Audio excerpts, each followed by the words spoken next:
Bet ļoti svarīga ir pirmā doma. Atkal tās domas. Jā, mums gan ieņemšanas laikā bija svarīgs, kas mums notiek galvās. Tāpēc, ka tas, kas notiek galvā, tas arī notiek tur lejā.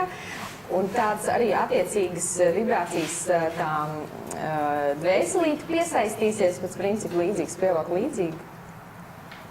Un tas ļoti svarīgi, kas, ko jūs paturat savā prātā ieņemšanas brīdī, kas jūsos notiek gan emocionāli, gan visos līmeņos, gan fiziski, gan jūtu līmenī, pilnīgi visos līmeņos. Un tad, kad jau ieņemšana ir notikusi un jūs paņemat to un uzzinat pirmo reizi, ka jūs esat stāvoklī, vai jums to pasaka ārsts, vai, nezinu, biežāk, man liekas, vienkārši ir testi mājās. Mūsdienās ir tās divas svītriņas.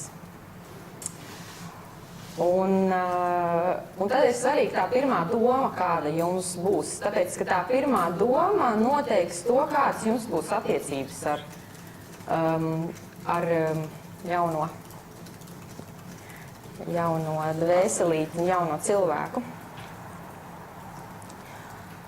Mūsdienās kā mēdz būt, par cik bērnus plāno mazākums, ja?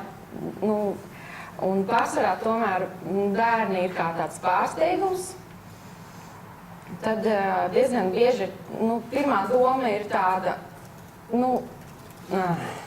tā kā negatīva, ka tā ir problēma. Un ka tagad, vai nedod Dievs, pirmā doma ir par abortu uzreiz. Vai vispār pēc tās uzzināšanas pirmās, teiksim, tās nedēļas, vēl māma domā, vai taisīt abortu, vai netaisīt abortu, vai ko vispār darīt tālāk.